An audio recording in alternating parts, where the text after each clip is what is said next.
Bonjour à tous. Donc, je vais vous faire une présentation assez générale. Je suis désolé, il n'y a pas de grosses actualités sur ça, mais je vais quand même essayer de vous intéresser. Donc, aux Aedes et aux Anophèles. Bien entendu, vous avez compris le lien entre les deux présentations et ce que vous ont dit Sophie et Louisiane et mon talk.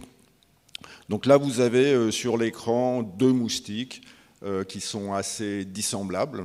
Comme ça, vous les voyez, un qui est très contrasté, noir et blanc, et qui est cassé, c'est-à-dire qu'au niveau de l'axe entre l'abdomen et le thorax, il y a un angle très net, c'est un Aedes. Ici, c'est un Aedes aegypti. Et puis, de l'autre côté, vous avez un moustique qui fait une espèce de seringue longitudinale avec un très beau continuum entre l'abdomen, le thorax et la trompe, et qui est un anophèle. Ce n'est pas un Anopheles darlingi, ce n'est pas celui qu'on a ici, c'est probablement un gambier, mais à repréciser.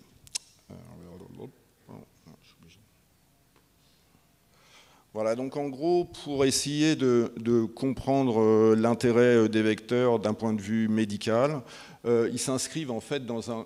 Oh oui, il y a eu un petit problème là. Ils s'inscrivent dans un continuum en fait de transmission. C'est clair que c'est la transmission d'un pathogène qui intéresse le côté médical de la chose.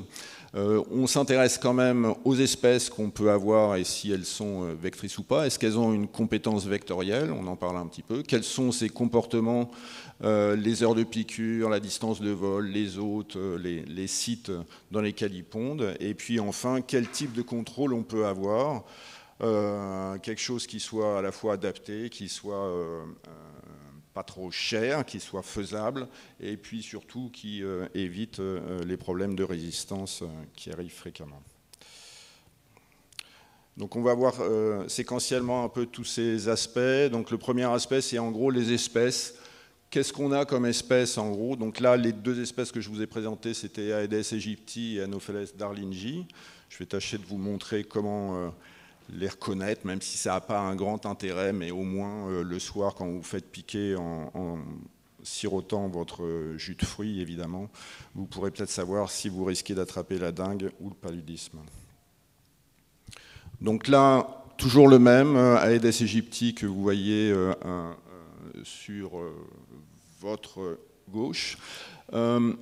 C'est donc un moustique relativement facile à reconnaître. On l'appelle moustique tigre africain parce qu'il vient d'Afrique, d'où son nom, et il est tigré, si on peut dire, enfin avec des patterns noirs et blancs très marqués.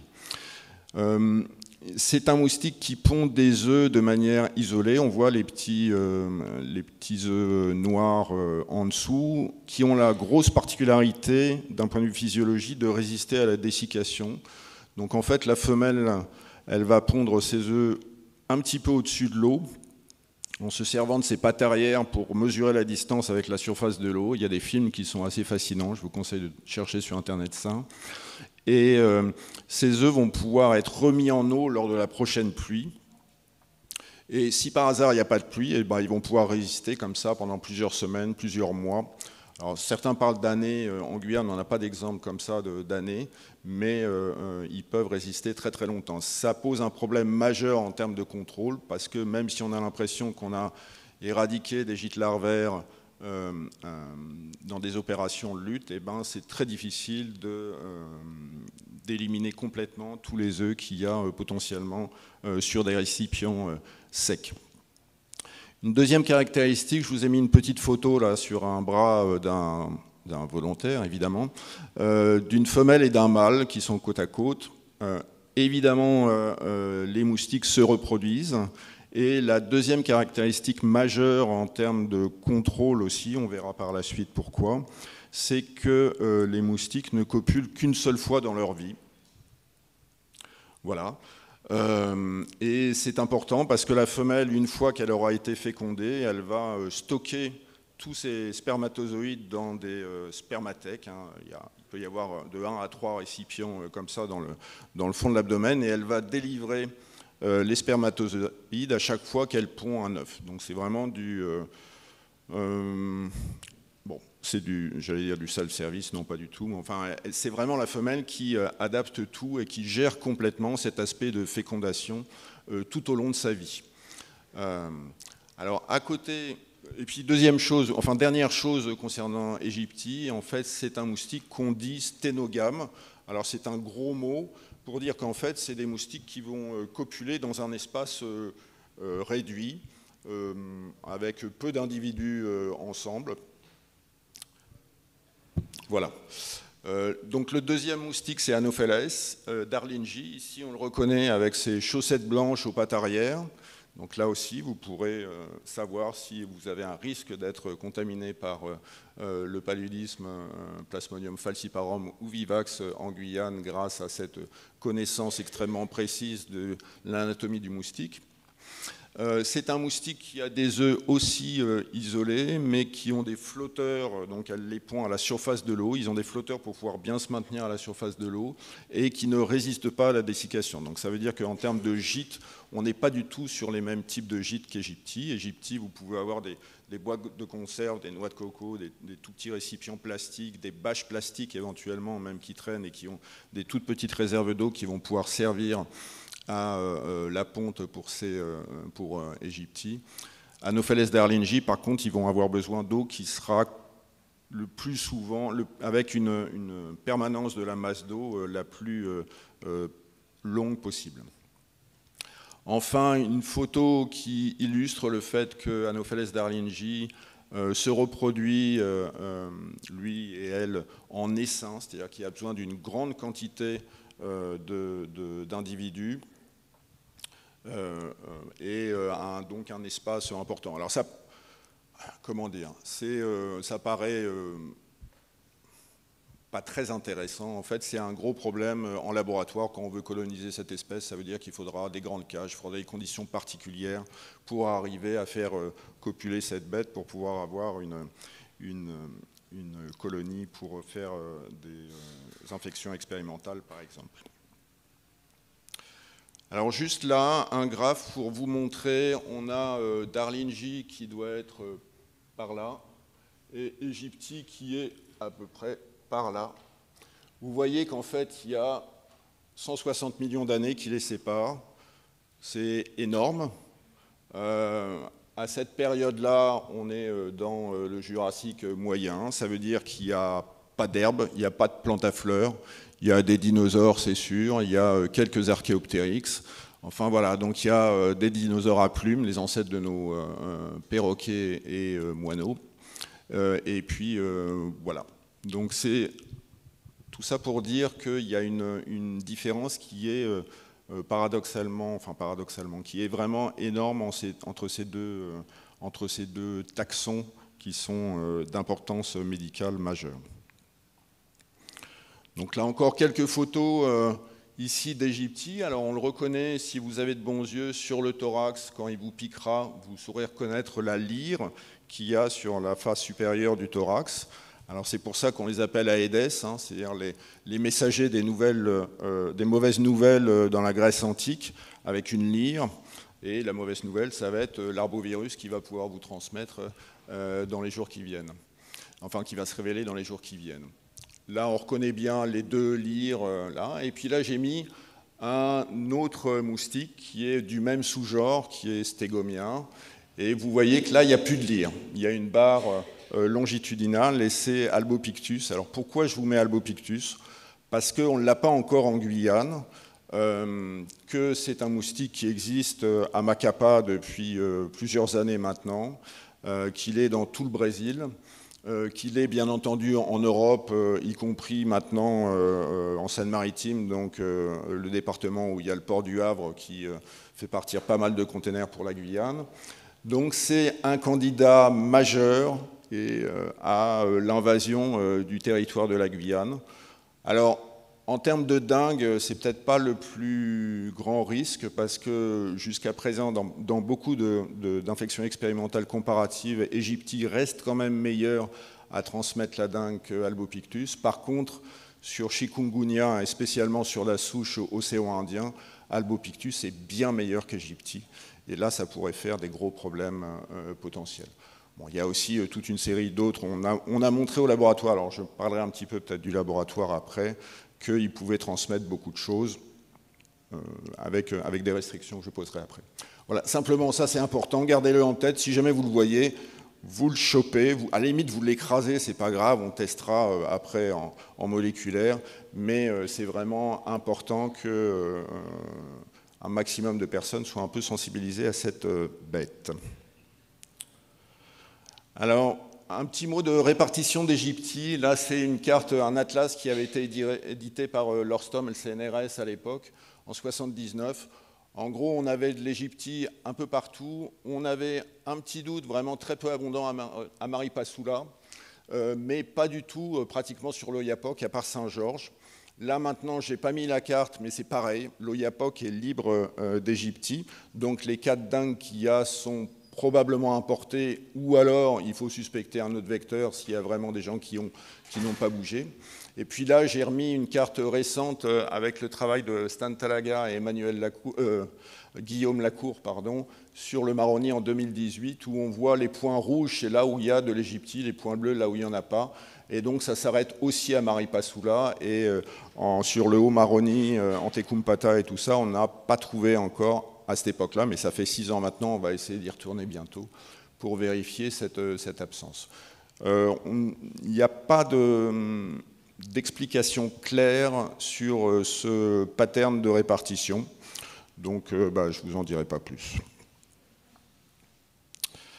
Alors la compétence vectorielle, donc c'est vraiment la capacité intrinsèque d'un vecteur, d'un moustique, à transmettre un pathogène, c'est-à-dire à le récupérer, à le prendre chez un autre et à le redistribuer chez un autre une fois le cycle de développement accompli à l'intérieur de l'organisme du moustique. Donc ça veut dire que d'une part, il y a une spécificité biologique qui fait qu'il y a des interactions de molécules, de récepteurs, de défense immunitaire du moustique qui font que le pathogène peut se développer ou pas. Et puis, il y a une deuxième chose importante aussi qui est le temps. C'est-à-dire que ce développement, ça prend du temps et ça veut dire aussi que l'âge du moustique, c'est quelque chose qui est important. Alors, je ne sais pas si j'aurai le temps d'en parler, mais on a des techniques pour mesurer l'âge des moustiques qui sont assez délétères. C'est-à-dire, en gros, on dissèque les ovaires, après c'est cuit, et ça permet de voir si les femelles ont déjà pondu ou pas. Donc, on a une population qui sera jeune ou âgée, donc peu dangereuse ou dangereuse. Alors, quelques illustrations des concepts de compétences vectorielles. Donc là, c'est vraiment au laboratoire qu'on fait ça. Ici, c'est pour les anophèles, donc Anopheles darlingi en bleu, là, et Anopheles stephensi en rouge. Alors, pourquoi stephensi? Alors, stephensi, c'est un modèle de laboratoire, c'est hyper facile à cultiver au laboratoire, donc ça sert de référence pour beaucoup d'expériences de compétences vectorielles pour le paludisme. Mais aussi, c'est encore une espèce qui est invasive. Alors, pour l'instant, on ne l'a pas trouvé en Amérique du Sud, et vraiment, je touche de bois pour qu'on ne le trouve pas. Il envahit maintenant l'Afrique depuis une dizaine d'années. Il a commencé par Djibouti, et là, maintenant, on le retrouve au Nigeria. Donc, ça veut dire qu'il a passé toute la largeur du continent africain. C'est un moustique qui est adapté au milieu urbain. Donc jusqu'à présent, en Afrique, classiquement, l'épidémiologie du palud, il n'y en a presque pas en ville, il y en a plein à la campagne et tout ça, enfin dans les villages. Stephensi est susceptible de modifier complètement cette épidémiologie, donc ça veut dire sur des populations qui sont peu immunes, qui sont beaucoup plus denses et nombreuses, et donc avec des capacités de contrôle qui seront beaucoup plus compliquées. Donc Stephensi, encore une fois, il n'est pas encore sur le continent américain, mais dès qu'il arrivera là, ça sera vraiment un gros souci à se faire. Alors juste pour voir, en plus on voit que Stephensi est bien meilleur vecteur que darlingi. Ici, c'est du Plasmodium vivax, Plasmodium falciparum. Vous n'aurez pas de schéma avec Plasmodium vivax parce que en fait, le problème, c'est qu'il faut faire piquer des moustiques ou prendre du sang sur des porteurs de gamétocytes de vivax. C'est extrêmement compliqué. Enfin, vous savez la difficulté à obtenir chez des gens c'est les patients qui sont porteurs de parasites qui sont malades et tout ça, on va leur prendre du sang. C'est vraiment pas simple et en plus il faut le traiter très rapidement parce que sinon les gamétocytes vont ce qu'on appelle exflageller, c'est-à-dire qu'ils vont plus être susceptibles d'infecter le moustique. Donc, falciparum là, on voit que Stephensi est bien meilleur vecteur. Les points rouges, c'est le nombre d'oocystes, de formes parasitaires qui se met à la surface extérieure de l'intestin moyen du moustique. On voit quand même que Darlinji est susceptible d'en avoir. On peut avoir quand même des individus qui ont à peu près une vingtaine d'oocystes sur l'intestin moyen. C'est important. Par contre, là, on avait testé un plasmodium qui est un plasmodium de rongeur. Vous allez me dire que, bon, quel est l'intérêt? C'est un très bon modèle de laboratoire. Et on voit là encore un grand différentiel. Et on voit que Anopheles darlingi, d'origine donc sud-américaine, est incapable de transmettre Berghei, qui est un modèle de rongeur, qui est une espèce de rongeur d'Afrique.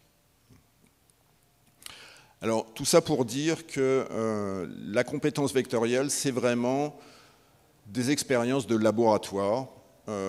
Donc, il faut vraiment prendre un peu de recul pour pas mal de données par rapport à ça.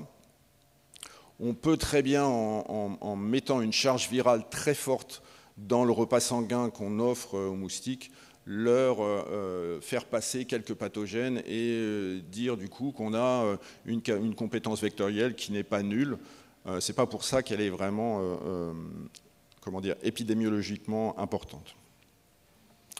Là, un exemple qu'on avait sur la fièvre jaune et Égyptie. Alors, c'est intéressant la fièvre jaune parce que, bon, alors, en Guyane, on a des vaccins, des gens qui sont vaccinés. Le risque est très faible. On a des cas isolés de gens qui sont en général pas vaccinés, qui sont pratiquement toujours, Dominique me corrigera, issus de séjours forestiers, etc. Donc très peu probable qu'ils soient piqués par Égyptie, plutôt par des hémagogus ou des sabétès. Et donc là, on a quand même testé de mettre du virus de fièvre jaune d'un patient clinique d'il y a quelques années sur de l'Égyptie de Cayenne pour voir un peu si ça pouvait passer et s'il pourrait y avoir un risque sur les populations urbaines de la côte d'épidémie s'il y a un problème de couverture vaccinale. C'est une question qui se pose très clairement pour la Martinique, par exemple, où là maintenant les vols en lien avec l'Afrique font craindre les possibilités d'un port de patients virémiques avec la fièvre jaune. Bon, là, c'était juste pour vous montrer, on a un peu modifié les protocoles qu'on fait maintenant pour ça. C'est qu'en gros, on récolte les excrétas de moustiques, le caca de moustique, si vous voulez.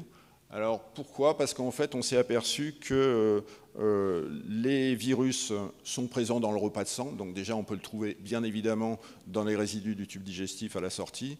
Mais aussi, il y a un premier cycle de réplication dans l'épithélium digestif.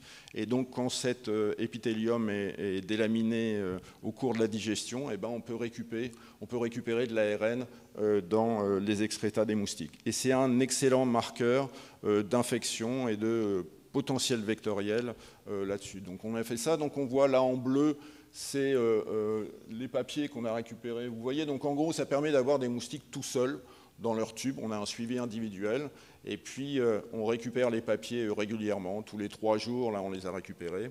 On peut aussi récupérer pour la salive. La détection moléculaire est un peu plus compliquée, mais en tout cas, sur les papiers d'excréta, vous voyez qu'en bleu, c'est à J3. Donc au 3e jour, eh ben, on en a quand même pas mal. Là, il y avait une totalité de 30 moustiques de suivi individuel qu'on avait fait.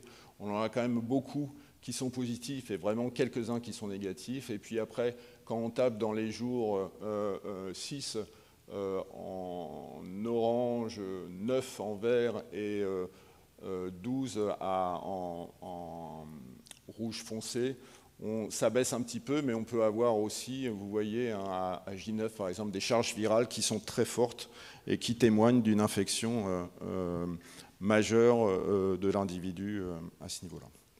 Voilà, donc Égyptie est susceptible, dans des conditions de laboratoire, de transmettre la fièvre jaune, y compris une souche de Cayenne. Alors, le comportement. Pourquoi on regarde le comportement? Parce qu'on va essayer de voir comment les gens comment les moustiques arrivent au contact des futurs patients et comment ces cycles de transmission peuvent se faire. Donc en gros, on regarde les activités de vol. Là, en haut, c'est Égyptie, justement, une souche de Cayenne. Les traits verticaux noirs, c'est un événement de mouvement, donc d'activité du moustique. Vous pouvez voir, là, on est à minuit, et là, on est à minuit. Les flèches bleues, c'est minuit, minuit. Vous voyez qu'en gros, le moustique, il est actif, voire très actif, de midi à 19h à peu près. J'ai mis par comparaison ici un graphe en bleu d'activité. Alors c'est une autre technique, donc ce n'est pas tout à fait les barres, mais c'est comparable. Les pics bleus, en fait, c'est les pics d'activité d'Anopheles darlingi, avec un piège automatique qu'on a mis près de Regina. Là, c'est une espèce d'usine à gaz, qu'à de le dire, parce qu'il y a une boutine de gaz, qui est un peu lourde, mais qui permet d'avoir des renseignements extrêmement précis sur les activités tous les quarts d'heure. Donc vous voyez là aussi que vous avez un pic énorme d'attaque de Darlingi vers 19h30. Donc on n'est pas loin, c'est-à-dire qu'en gros, à la période de l'apéritif avec les jus de fruits, encore une fois, on est susceptible d'être piqué à la fois par la fin de la période d'Égyptie et le début de la période de Darlingi, quand on est dans des zones où il y a les deux, ce qui n'est pas si fréquent que ça. Une autre conséquence de ce pic d'attaque là en début de nuit de Darlingi, c'est qu'en gros, là, une méthode principale de contrôle du paludisme, ça va être les moustiquaires imprégnés d'insecticides qu'on met au-dessus des lits des gens. En gros, les gens vont se coucher vers 22h. Vous voyez, 22h, on est là. Ça veut dire que quand on fait l'air sous la courbe du nombre de déplacements, on a 50% des piqûres potentielles qui sont non protégées et qui sont susceptibles de déclencher un contact entre Anopheles darlingi et un patient potentiel. Alors un autre exemple de comportement, c'est la distance de vol qu'un moustique doit faire, enfin peut faire le plus souvent entre les êtres humains qui vont piquer et le gîte larvaire. Alors là, la technique, c'est en gros de prendre des maisons où il y a Aedes aegypti et on nettoie tous les gîtes possibles pour avoir le moins d'Égyptie possible. Et si on veut libérer 99% des adultes dans la maison d'origine, pour Égyptie, vous voyez qu'il faut tout nettoyer dans un rayon de 250 mètres. Alors, bon, déjà, vous voyez qu'à 100 mètres, on est à peu près entre 90 et 95%, donc on est quand même pas mal. C'est à peu près la distance qu'utilisent les services de lutte autour des cas initiaux pour nettoyer autour des maisons les gîtes au maximum. Par contre, si on voit Anopheles darlingi, 99% d'extinction des anophèles, ça nécessite un rayon de 12 km. Donc ça, c'est au-delà de tout espoir de contrôle absolu. Hein, vous voyez, donc mais en même temps, si on tape sur 200 ou 100 mètres, on est quand même entre 75 et 80%. C'est déjà pas mal, mais c'est pas tout, quoi. Donc tout ça pour dire qu'on est sur des moustiques qui ont des capacités de vol qui sont complètement différentes. Alors, le contrôle, maintenant, je vais essayer de vous parler de ce qui se fait actuellement et quels sont les problèmes qu'on a et qu'est-ce qui pourrait se faire demain avec un aspect un peu science-fiction, mais pas que. 2 minutes. OK, donc là, facile, Anopheles Aedes aegypti, il y a de la résistance partout en Guyane à beaucoup d'insecticides, y compris le seul qui est prescrit par l'Union européenne. Donc, gros problème avec Aegypti. Pour Darlingi, il n'y a pas de résistance de décrite, il y a juste... Alors, il faudra parler à Dan Nifsey qui est dans la salle, qui est là-bas, et qui a, sur des travaux de génomique, pu identifier une zone en Guyane où il y avait un allèle particulier d'un gène CYP, qui est un gène de résistance aux toxiques, qui était particulièrement surexprimé dans cette population. On a fait un test avec des insecticides, on mesure le knockdown, ça veut dire qu'on met le moustique en présence d'un papier imprégné d'insecticide et on compte le nombre de minutes où le moustique tombe par action de paralysie des chimiques. Et là, vous voyez qu'en gros, sur les allèles qui sont hétérozygotes, alors ça c'est intéressant, on a une augmentation du temps de knockdown pour ce marqueur. Donc peut-être potentiellement une piste sur de la surveillance très en amont de la résistance aux insecticides pour ça. Et alors le futur maintenant, alors en gros pour les paludismes, le futur en Afrique en tout cas c'est les moustiques transgéniques, avec la possibilité d'avoir soit des mâles qui vont être stériles et qui vont avoir une extinction de l'espèce, soit éventuellement une baisse des compétences vectorielles, mais qui est quand même très discutable dans ces conditions-là. On a évidemment des régulations européennes en ce moment qui ne permettent pas de faire ça, et puis il y a des problèmes d'acceptance, d'acceptabilité de la technique que je partage complètement.